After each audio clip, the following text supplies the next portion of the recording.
Zarian zehar 208.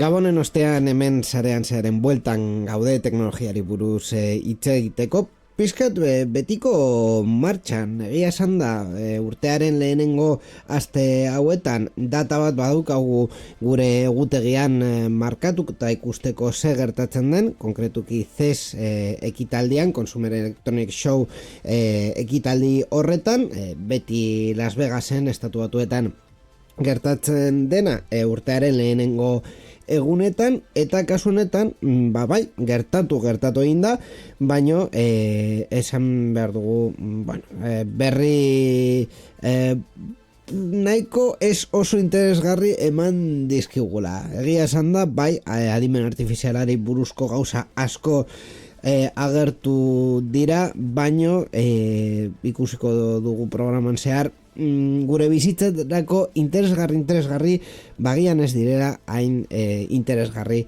izan. Hoiek izango dira berrien tarte bat, eta adimen artifizialari buruz ere hitz egin beharko dugu, porroten artean beste kontu batzuk izan ditugula ere, hiru aktore garrantzituekin, Apple eta Google alde batetik eta Microsoft bestetik. Hori eta gabonetan zehar gure esperientzia teknologikoa ere izango dugu solasaldian programa honetan hastear dagoena.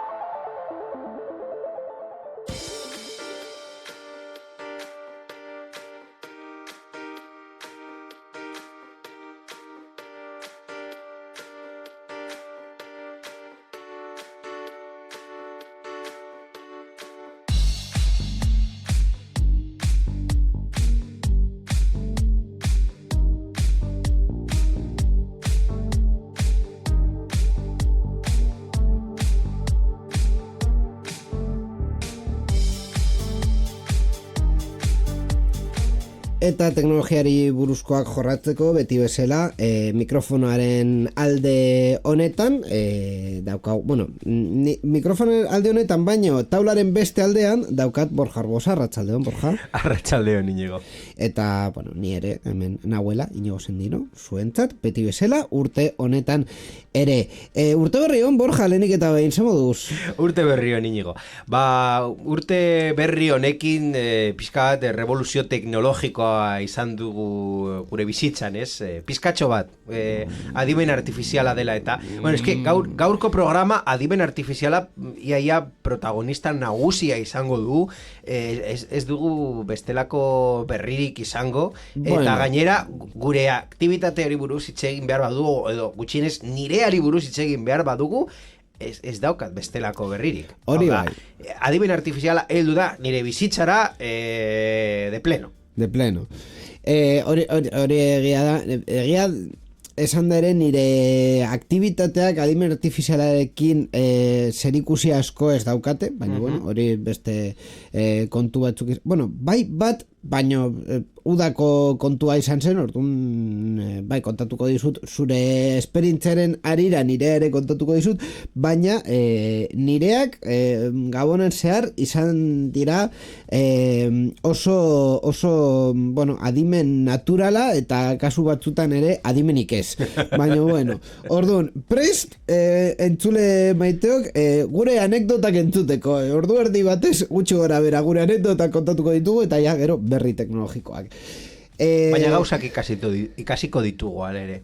Adibidez, badekizu zer ikasi behar dugun nire ikasketa pertsonala izan dela azken hilabete hauetan? Zer? Lenovori ezer ez erostea. Baina. Hori zenuen, espero. Bai, bueno, gure elkartearen kontuak izan dira eta bi ordenagailu erosi behar genituen, eta pentsatu duen, bueno, bilatzen badugu fabrikante baten webgunean presio on bat, normalean enpresentzako presio neko onak egiten dituztenak, bueno, igual merezi du fabrikante bati zuzenean erostea. Eta aukeratu genuen Lenovo. De hecho, nire gaur egungo portatila Lenovokoa da, eta Lenovon bertan webgunean erosi nun, eta, bueno, Lenovori erostea erabaki genuen. Kontua izan da, Lenovo tardatu zuela hilabete bat ordenagailua prestatzen, ez dut ulertzen zergatik, baina, bueno, hilabete bat eman zuten horreten, eta bidaltzerakoan, bueno, bai bidali zuten, dirudienez bidali zuten, baina ez dute entregatu. Hau da, jarrita zegoen helbidera ez da heldu, eta, bueno, esaten lehenengo momentuan esan zuten, bueno, itxaron behar dela, atzeratzen dela entrega, eta bar, egunak pasata ez dute entregatzen, orduan ja, bueno, a ber, baduzue entregatzen, badakizue non dagoen, bueno, hau eskalatu behar dugu eta 3-5 egunen artean esango dizugu non dagoen ordenagailua. 5 egun pasata, badakizue non dagoen pakete hau, ez dakigu 3-5 egunen artean itxaron beharko duzu, erantzuna jasotzeko. Vale, nire dirua bueltatu mesedez. Vale, oso ondo. Lehenengo kontua. Salaketa bat jarri behar duzu. Lehenengo esan da, salaketa bat jarri behar duzu. Ordenagailuak berreskuratzeko. Bueno, edo dirua berreskuratzeko. Vale, eta salaketa nori, oza, se nola. Lenovoren kontra. Zu jarri Lenovoren kontra dela, eta jarri, bueno, segertatu den. Vale, salaketa jartzen dut, bidaltzen dut. Vale, 3 eta 5 egunen artean erantzungo dizugu. A ber, ze erabakitzen dugun. Mezu modelo bat dirudi. 3 eta 5 egun pasata, bueno, 5 egun pasata, izan zela 24 edo alako zerbait. Ja erabaki duzue nire devoluzioari buruz. Bueno, bueno, berriz eskalatuko dugu hau, berriz bedariko dugu salaketa gure departamentuari, eta 3 eta 5 egunen artean erantzuna jasoko duzu. Eta horrela da emate, abenduaren 5 eman behar zuela, entregatu behar zutela ordenagailu bi horiek, esaten, 3 eta 5 egunen artean, zerbait esango didatela, eta 5 egun horiek pasata, beti esaten dute, 3 eta 5 egun artean, zerbait esango didatela. Orduan, programanen lehenengo gomendioa, Lenovori zuzenean erostea, inoiz ez mesedez. Hori da, gomendioa ez zuzenean ez erostea. Ikusten baduzu hemen denda lokal batean, hori da.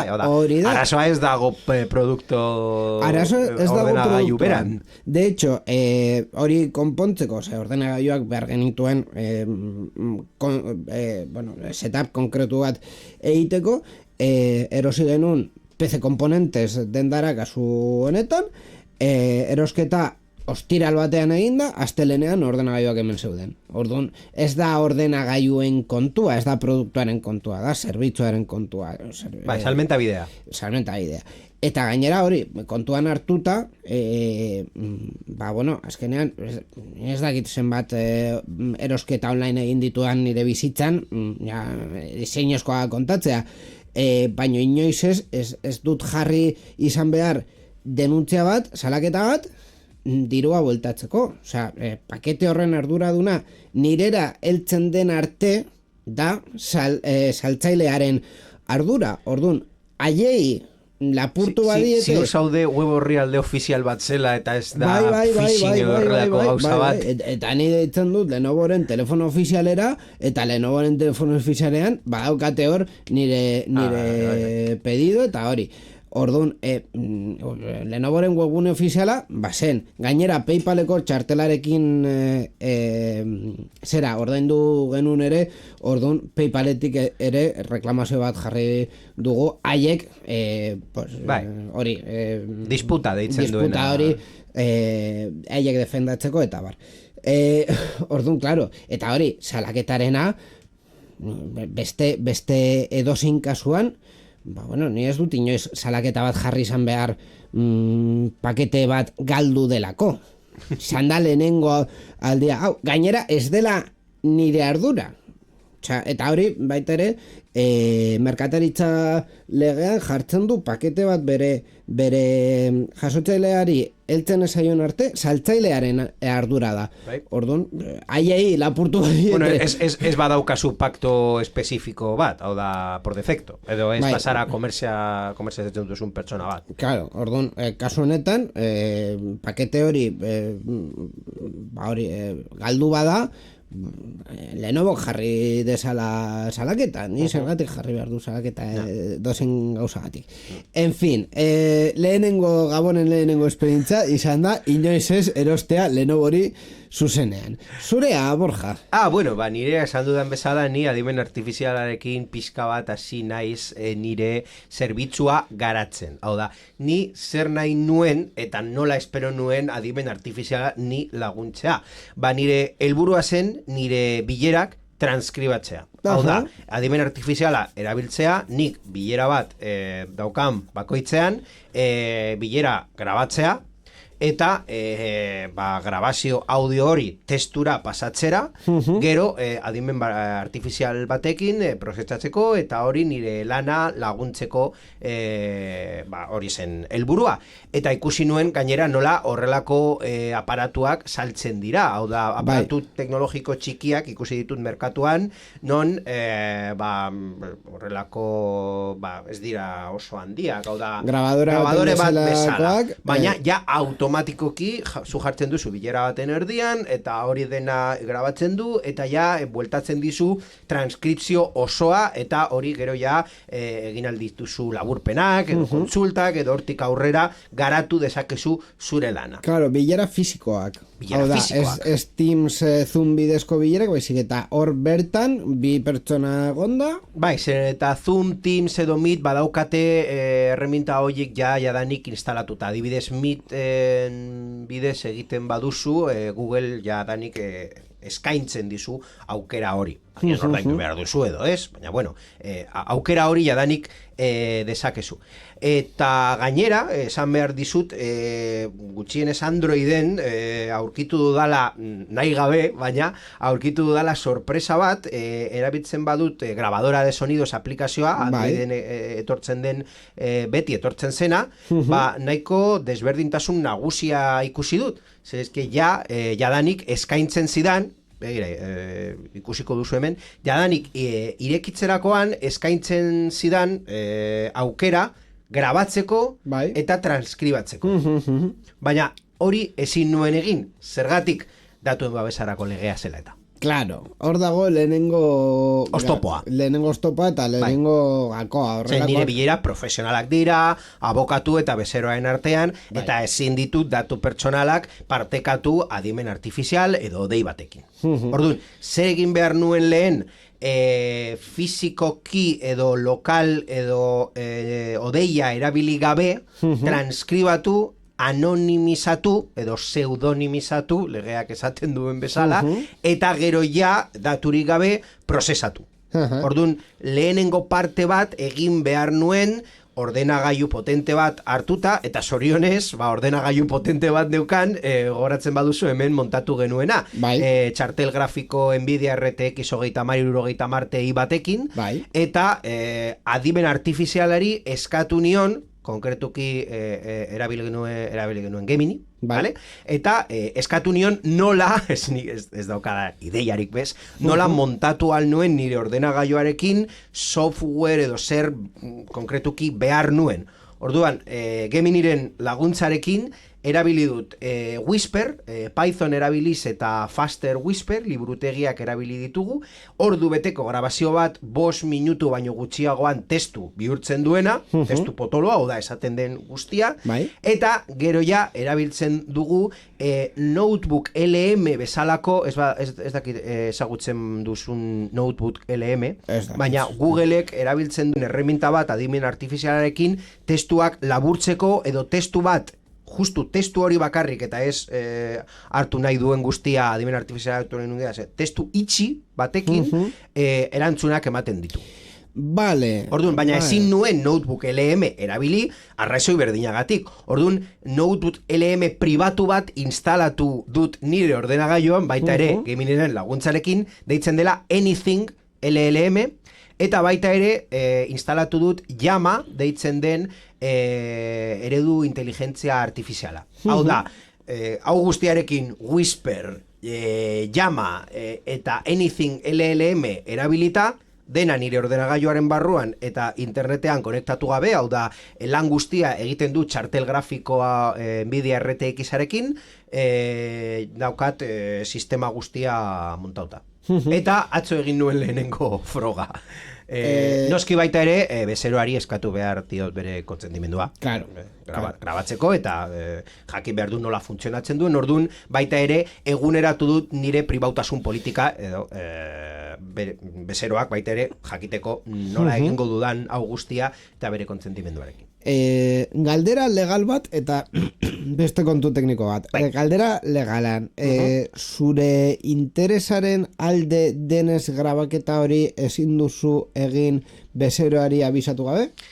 Ez, zeren azkenean nire interesean dago bezeroari ematea zerbitzua, eta bezeroak nahi duena da zerbitzua, baina depende zer erremintekin nire ustez baita ere gardentasuna da, edo gardentasunarekin agian ez daukat guztiz bete beharra eskatzeko edo abisatzeko. Baina baita ere, sistema piloto bat implementatu eta pizka bat gardentasuna, batez ere gardentasunaren printzipioz erabilita, legeak baita ere esaten duena, hau da, printzipio bat da lege datuen babesarako legearena, hau da, gardentasuna erabili.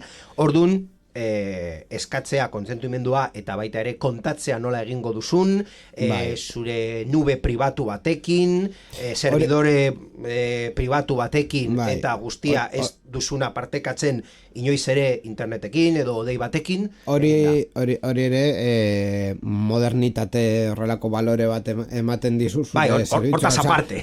Marketing arloan ere, hori, adimen artifiziala erabiltzea, baino garden izatea erabileran eta bezerari esatea, kasu honetarako adimen artifizial bat erabiliko dut modu batean edo estean, eta baita ere ematen dizu modernotasun horrela itxura bat, baskela ahogados a la última eta guzti hori. Bai. Oso ondo. Eta Notebook LM ez baduzu frogatu, nire gomendio urrengoa da frogatzea. Nahiko gauza interesgarriak egin dezake. Horrean, Joan, beste kontu batera eta azkenean, kasu askotan, ez dakit, kasu batzutan, nire erabilera adimen artifizialekin izaten da dokumentu bat edo dokumentu batzuk aztertzea eta dokumentu horietatik erantzunak ateratzea. Eta kasu batzutan,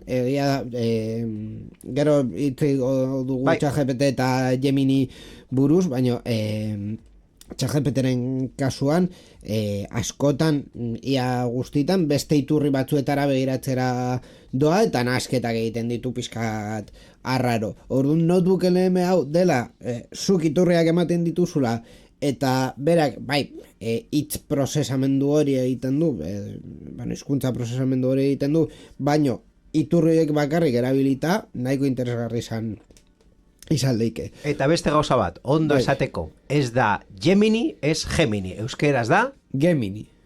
Esan dugu ondo, ez? Bai. Oso ondo. Orduan, guzti honekin lortu duzu bilera bat grabatzea, pribautasuna bermatuz testura pasatzea eta testu horretatik laburpen bat izatea. Eta kodifikazio ideiarik izan gabe. Hau da, dena egin dut Geminiren laguntzarekin.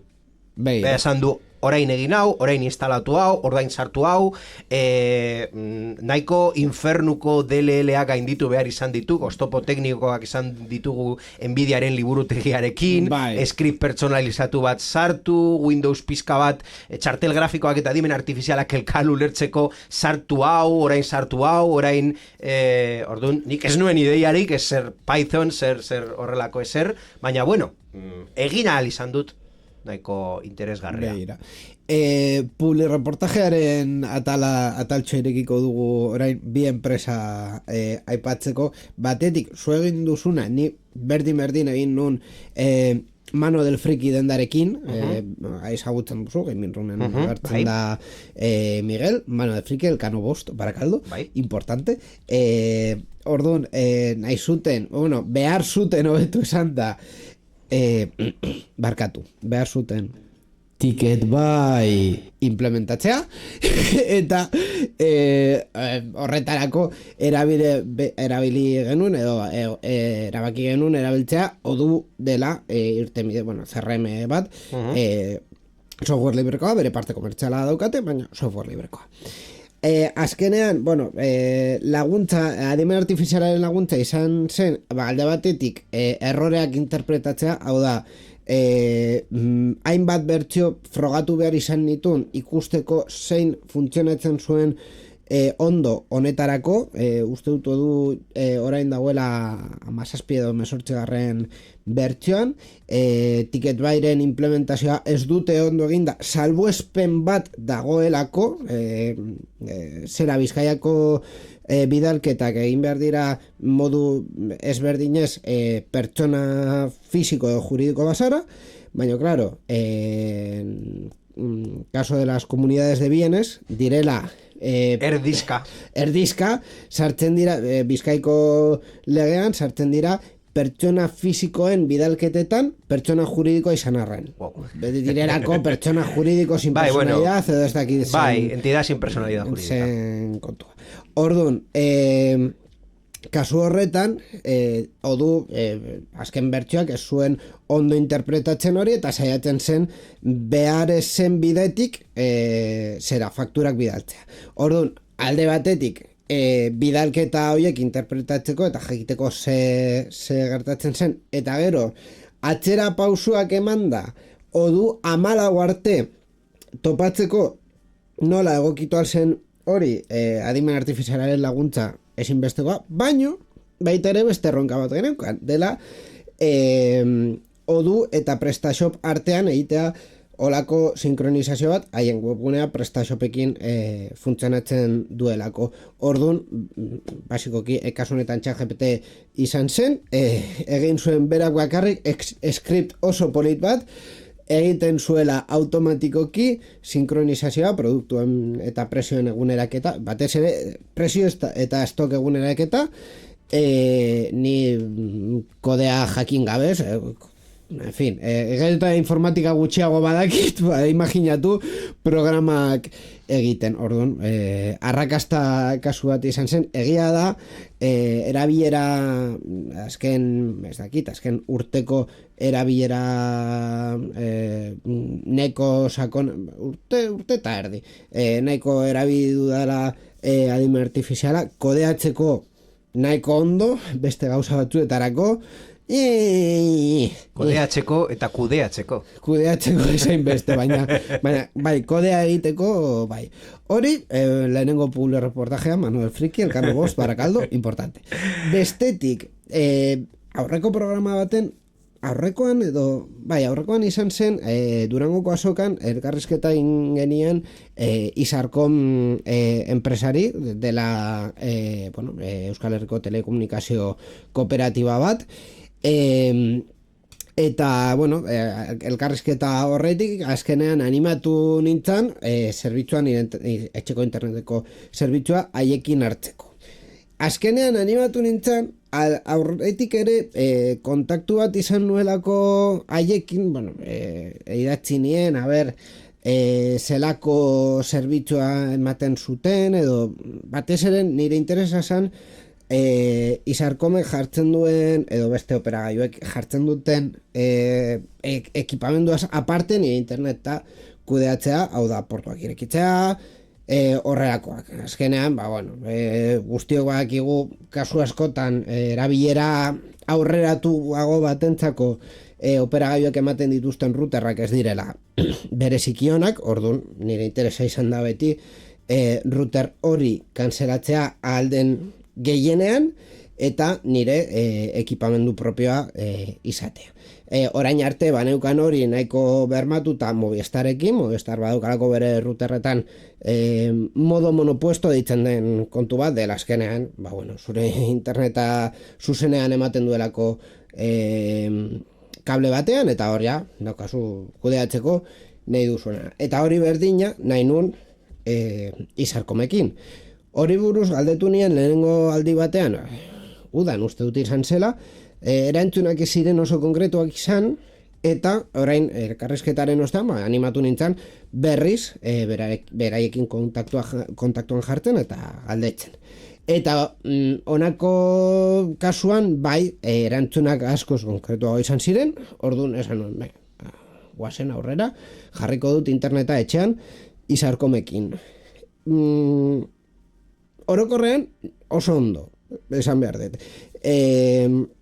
Egia da, gauza batzuk denboraz luzatzen direla, hau da, hau ez da beste operagailu bat bezala €1 orduz norbait dagoela hor zure deia jasotzeko, badago, baino larrialdietarako dagoen pertsona dau larrialdietarako, normala den bezala.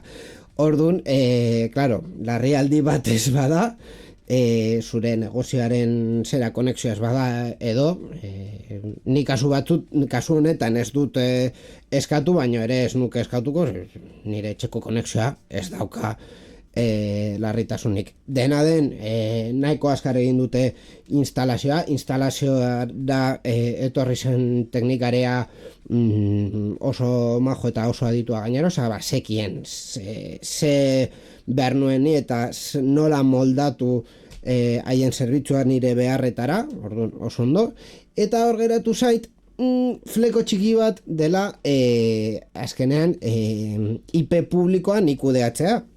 Badakizu, azken urteetan operagailuek egiten dutena dela bezero guztiak edo aldituzten bezero guztiak olako sare pribatuan sartzea.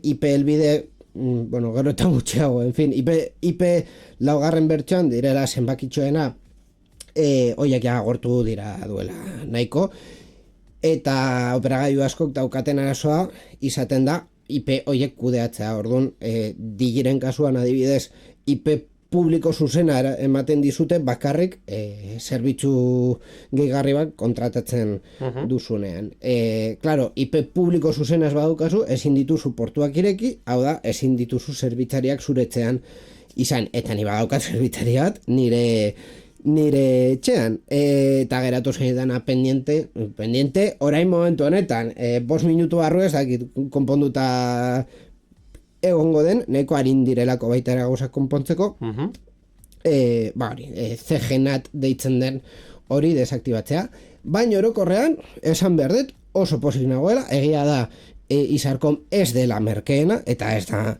merkea, baina uste dut ere bidezkoena izan leikela, interneta etxean, batez ere etxean edo, baita ere negozio batean interneta izateko. Kontatu behar didazu, Geminiren kontua, zergatik kontratatu duzun edo zergatik daukazu edo zergatik erabiltzen duzu orain Gemini ChatGPTren ordez.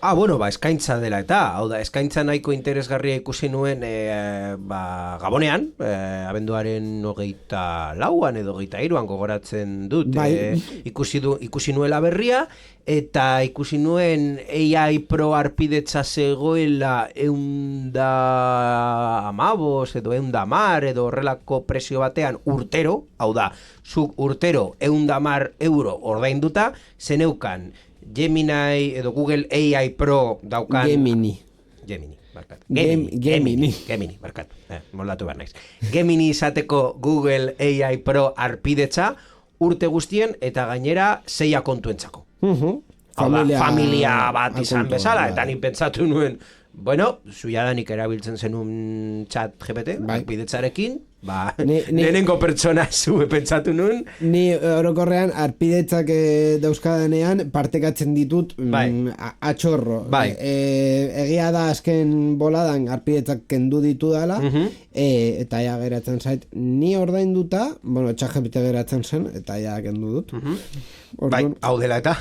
Orduan, Gemini izango dugu urte honetan, eta ikusiko dugu nola funtzionatzen duen. Gainera, Gemini hirugarren bertsioa atera eta gero nahiko potente jarri da, ChatGPT-rekin adibidez konparatuta, baina bueno, badakigu baita ere lasterketa horretan, momentu honetan dago Gemini, baina hurrengoan ateratzen dute hurrengo belaunaldia ChatGPT, eta gero Gemini, eta gero bestea, eta gero bestea. Orduan, bueno, hori bakarri da momentua dela eta nire ustez nahiko potentzial dauka. Hau bukatu eta gero nire hurrengo proiektua da web orrialdea baita ere eguneratzea.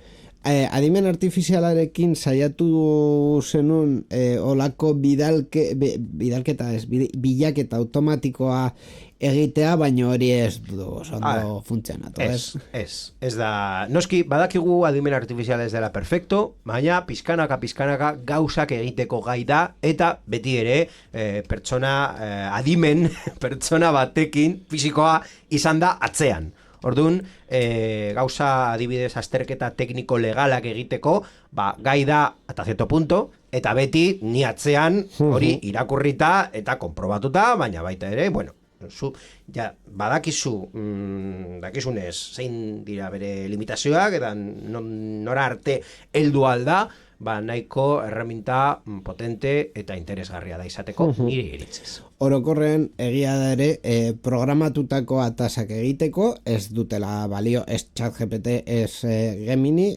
olako zerbitzuak erantzuna ematen dizute momentuan. Ni ere saiakera egin nun oposizio batera apuntatu naizelako, eta horrelakoetan beti gertatzen da la administración de turno jartzen duela informazioa bakarrik webgune horretan, eta ez du, zenbat kostatuko zaie korreo bat bidaltzea, eta gertatu zitzaidan azkenengoan EITB-ko estabilizazio prozesura apuntatu nintzen, pentsatuz berriak helduko zirela email bidez, ez da pentsatu ere horrelakoak apuntatzerakoan egunero begiratu behar duzu aldaketak badauden edo ez, baina egunero.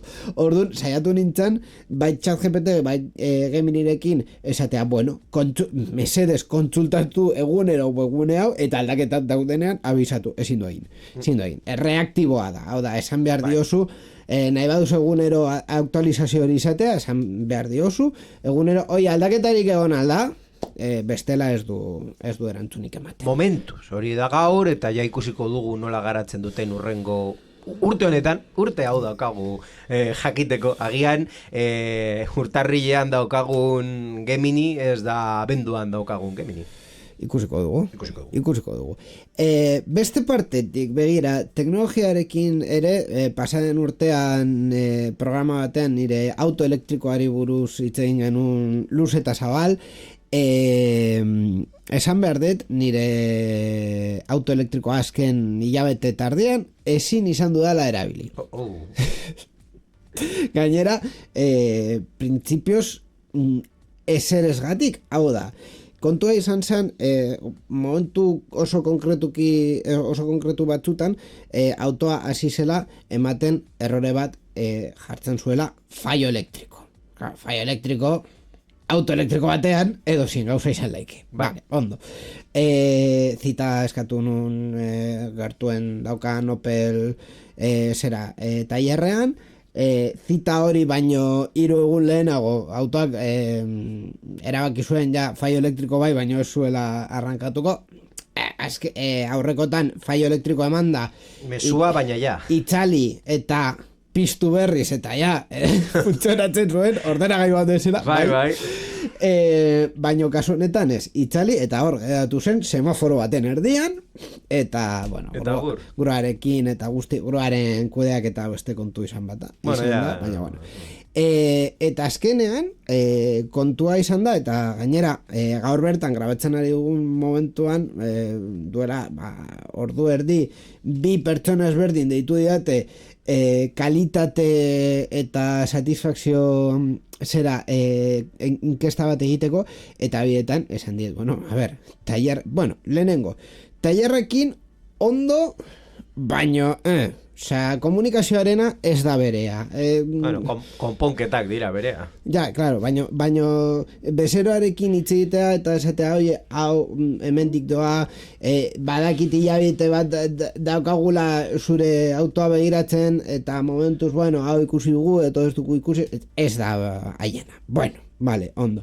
Baina horretaz aparte, fallo elektriko hori registratuta geratzen da ze gertatzen den konkretuki kotxearen zentralitan, kotxearen ordenagailuan, kotxe guztiak 2000 urtetik olako zerbait daramatzate konektore bat, non gailu espezifiko bat edo ordenagailu bat konektatzen hor ikusi dezakezu autoaren erroreak eta bar. Orduan, hori begiratu dute, ikusi dute zein den akatza, baina haiei ez dienez gertatu, ez dago akatzik. Horretaz aparte, claro, hori konponketa ez da izan. Esatea, bueno, guri esaigu gertatu eta horrein kotxea arrankatzen du, ja, bueno, baina zerbait egin duzue. Errore hauekin zure saltzailea kasu honetan dela Spotikar, dela Opel taldearen berdina, Stellantis, talde horren enpresa bat da. Pasatu diegu errore hauek eta zenbat kostatzen duen konponketa eta esan dute ezetz. Zergatik?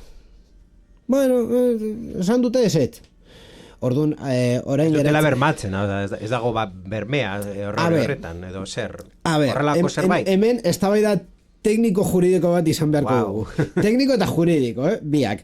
Alde batetik, ni daukat dokumentu bat, non jartzen du, ze bidali dun tailerra eta garantiaren erantzuna.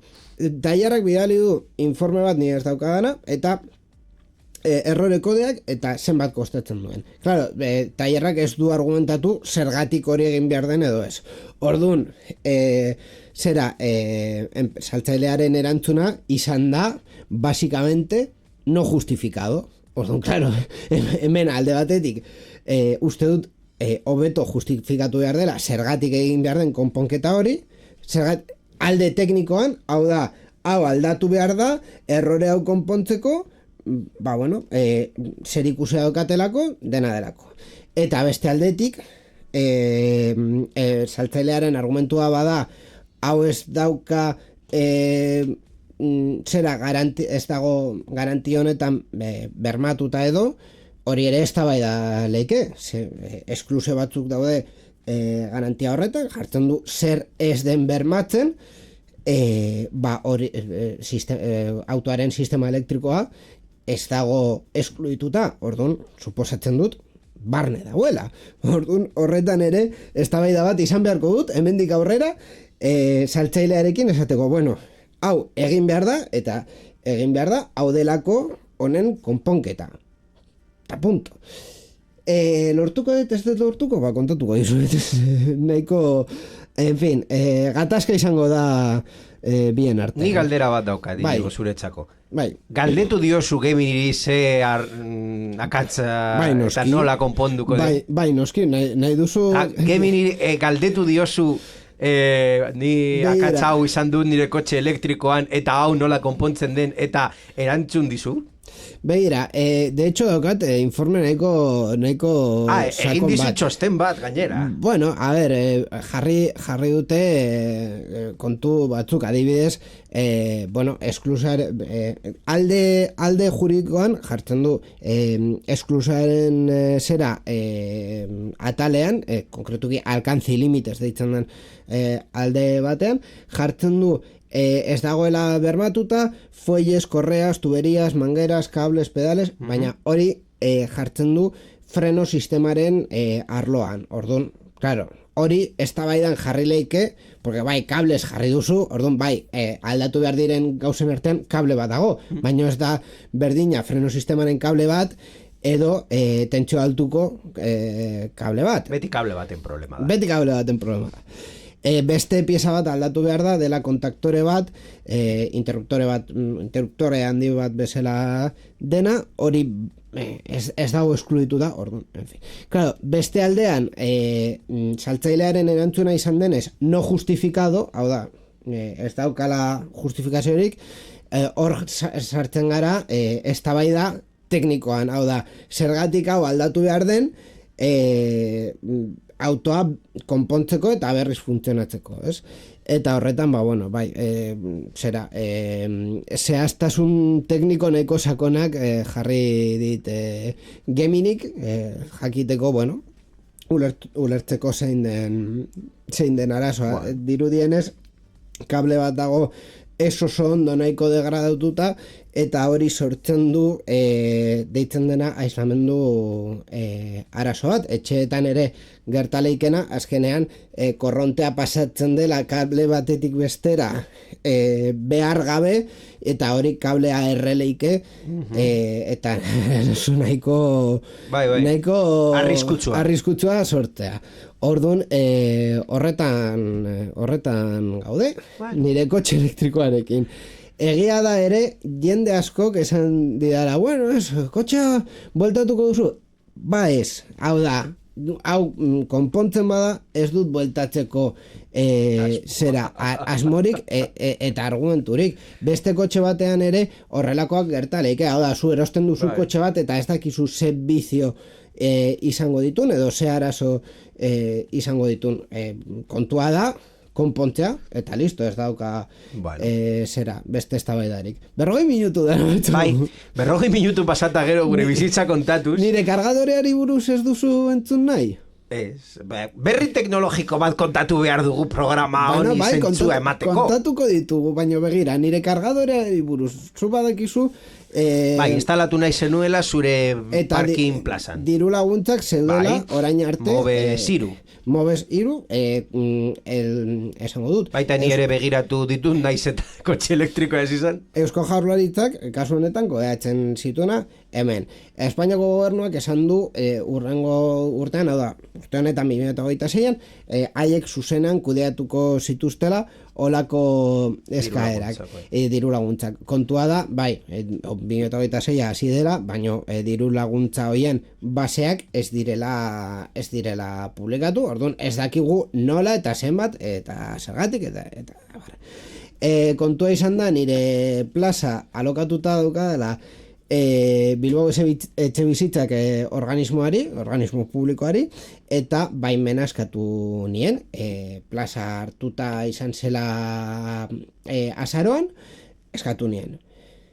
2 hilabete eta erdi geroago, eta ja 2025 bukatuta, inoren arridurarako, urtarrilaren 8an erantzun zuten baietz. Bueno, gutxienez erantzun zuten, eta erantzun zuten baietz. Abenduaren 22an erantzungo bazuten esanez baietz, ni instalazio hori 2025an egingo nuen, eta diru laguntzak eskatu, eta listo. Claro, diru laguntzak ja ez daudenez, orain...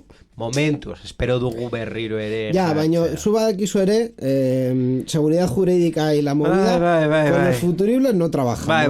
Baina, bueno, espektatiba gutxieneko bat izan dezakegu haua, ez dute esan ez dutela berriro ere jarriko. Borja, baina nik ez ditut 2.500 euro gastatuko espektatiba bat ikusita. Ez, itxoin beharko duzu espektatiba hori materializatu arte. Baina, bueno, gutxienez ez dute esan ez pentsa ere jarriko dugunik. Edo beste bide bat bilatzea, hau da, egia da, instalazio horretan, plus bat dagoela de subvención. Osea, guztio badakigu subventzionatuta dauden gauzetan normalean presioa igotzen da, bezeroak, bueno, gauza razonable bat ordaintzeko, baino enpresak ere dirua eramateko. Hortik irabazteko.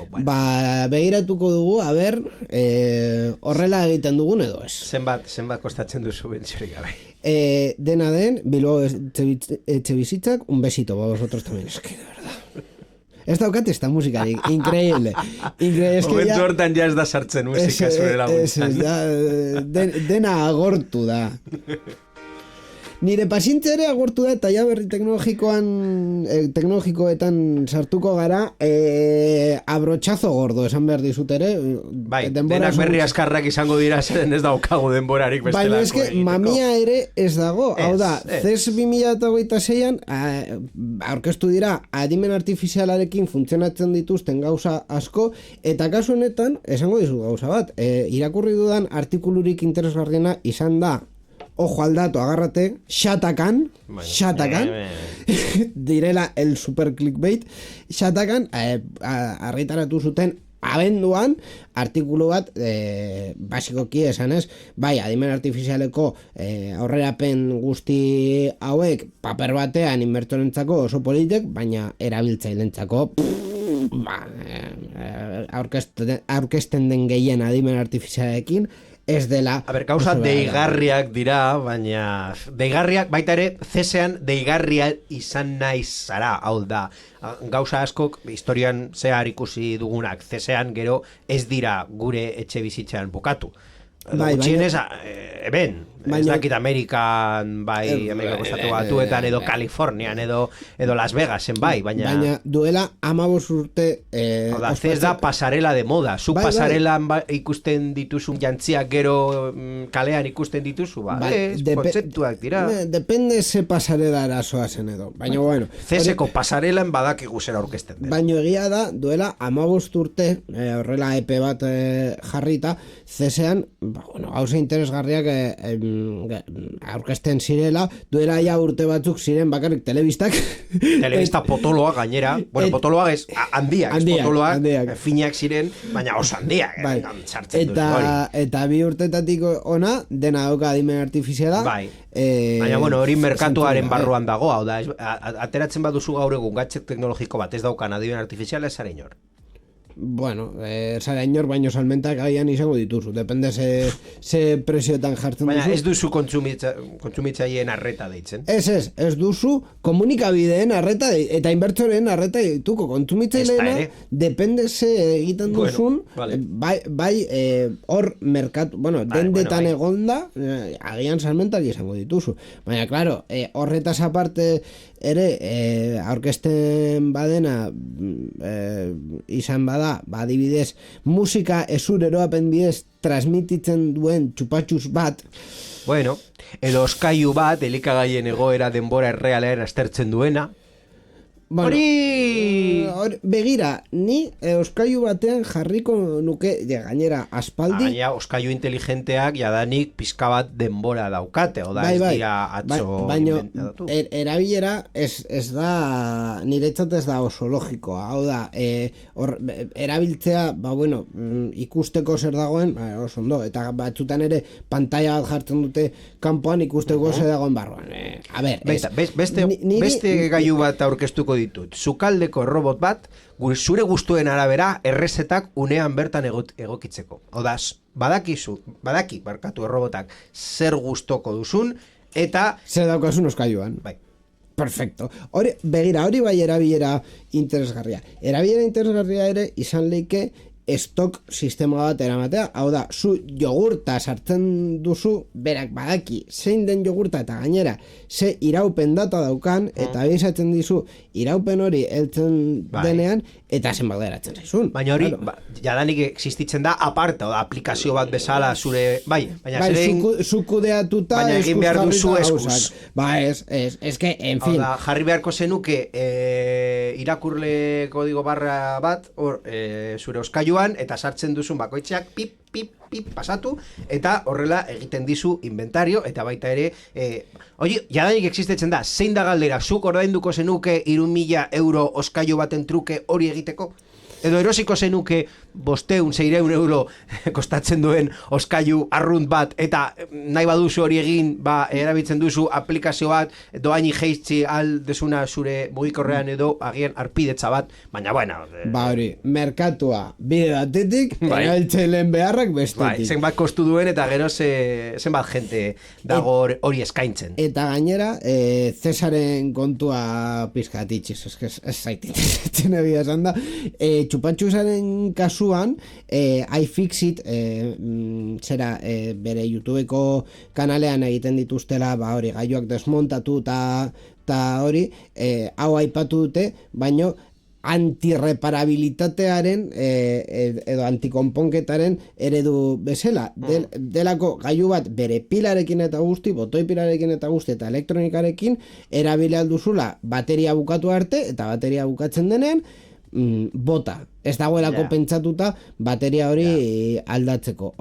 Eta horrelako kasuak eta kasuak daude. iFixiteko kanalean daukazue bideo bat CESeko horrore horiek laburtzen, eta dira produktu asko gehiegi. Egia da, hau, estatu batuentzako merkatura delako, eta merkatu horretan, gailuak botatzea altuntun ere onartzen da. Hori nigo garatzen dute Silicon Valley serian ikusi genuela oskailuaren eredua, adibidez. Hau da, produktu horiek agian ez dira California baino urrunago jungo, eta 8-10 etxetara, eta hau da, prototipoak dira. Eta inbertsoren dirua jasotzeko. Hori da. Beste aldetik, adimen artifizialean, komentario nahiko errepikatua izan da, Apple nahiko estankatuta dauela bere Apple Intelligencearekin eta bar, eta azken egunetan argitaratu dute Googleekin bateratuko direla, konkretuki Apple Intelligence hori indartzeko. Ez zerbitzuak emateko baino, bere Googleeko ereduak erabiltzeko Apple Intelligence horri pixkat indar gehiago emateko. Orduan beraiek egin dute guk egin dugun apostu berdina, Gemini kontratatu. Bere arpidetza propioa kendu dute eta Geminiren arpidetza egin dute. Beste aldetik ere, Microsofteko apostua dela Copilot jartzea Windowsen ordenagailu guztitan, baita enpresen ordenagailuetan ere atzera pausu bat eman izan behar dute administradorei, enpresen administradorei aukera emateko Copilot desaktibatzeko, gainera modu oso polemiko batean ere aurkeztu zuten zure ordenagailuaren aktibitatea monitorizatzen zuen sistema bat, eta hori enpresetan baina eske kontatu duen hasieran grabaketaren sistemari kontatu, hori enpresak datuen personalak bermatu behar dituzte, eta hori ez da oso bateragarria adimen artifizial odeian erabiltzearekin. Orduan, Microsoft esaten du hori lokalean exekutatzen dela eta bar, baina inoiz ez dakizu. Orduan, enpresa administradorentzako aukerak daude adimen artifizialeko txorrada guztiak, Windowsetik kentzeko guztion, posarako, enpresa askotan behar dela, eta nire apostua da enpresa gehienetan desaktibatuko dutela. Eta badakizu zer gehiago kenduko dute urte honetan merkatutik RAM memoria, Inigo. Bueno, honen aditua esan behar duzut gaizka dela, daramalako hilabete bat esan, eske se garesti dagoen memoria, eta egia da, RAM memoria oso garesti dago, edo bidalketa EP oso luzeak izaten ari ditu, krisialdian dagoelako, orokorrean chips... Eskasia garaian gaude. Chips fabrikazio kateetan arazoak dauderako, arazo konkretuak dauden, hor baitare demanda asko zanditu da adimen artifizialaren kontuak dira, eta grafikekin gertatu zen bezala, kasu honetan ere RAM memoriarekin, gainera sartuta, hori, ez dira bakarrik RAM memoriak, baita ere disko gogorrak, SSD disko gogorrak, eta grafikak ere memoriara ematen dutelako, orduan hor krisialdi txiki bat daukagu. 2 minutu geratzen zaizkigu, baina uste dut merezi duela 2 minutu honetan lekutxo bat ematea gure atal kutxunari, pixkat, ni ez dakidan zerbait ikasteko edo jakiteko titulol honetan. Titulol. Eta tituloren Borja, ni ez dudan ezagutzen berria komentatuz, zer daukazu? Beitu, gure titulol, gaurko titulola, zerikusi dauka justo kontatu dugun pasaden berriarekin. Hau da, bioteknologia garatuta doa, eta zientzialari talde batek mugarri teknologiko bat lortu du. Erabiltze dituzte ongoak, zetaz shitake, jan dezakezun zetak jatetxe batean, informazioa prozesatzeko eta biltegiratzeko. Begira. Claro, horrelako biziak orokorrean landare... Bulkada elektrikoak dauzkate transmititzeko eta gordetzeko gai dira neurona sareen antzera jokatuz. Beira, harritzeko ez da, egia da, aprobetxamendu hori orain arte ez genuela ainargi ikusi, baino bere biologika dauka. Biologika dauka. En fin, badakizu, komponenteak bukatzen direnean esaiozu gaizkari plantatzea bere etxean. Jarri beharko ditugu... Plantazioak. Kontatuko dizut nire etxean landarekin segertatu den, baina hori mikrofono itxian. Sarean zehar Creative Commons aitortu ez komertziala 4.0 nazioarteko lizentziarekin banatzen da. Gurekin harremanetan jarri nahi baduzu email bidez egin dezakezu info@sareanzehar.eus helbidean. Entzun gure programak irubebikoitza.sareanzehar.eus webgunean, baita iVoox, Spotify eta Apple Podcast plataformetan ere.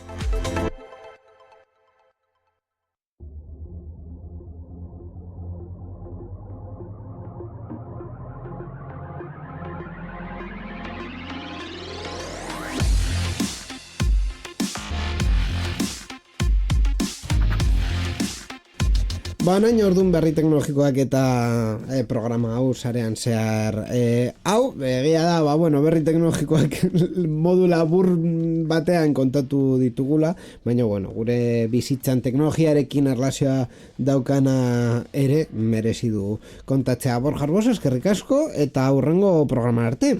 Eskerrik asko Iñigo eta entzule guztioi, hurrengo programa arte. Beti bezala berrikuspen teknikoan Mikel Carmona izan dugu eta irratietan baita ere ekoizpen eta teknikari taldei eskerrak eman behar diegu programan emisioa posible egiteagatik. Hurrengo saioa, espero dugu berri teknologiko mamitsuagoekin, bilaketa ere egin beharko dugu, hori 2 aste barru izango da, bitartean, dakizue sarean zehar.eusen daukazuela gure aurreko programak eta urtearen azken tartean ere egindako elkarrizketak ere berri zentzune baituzu. Eskerrik asko eta hurrengo arte, agur!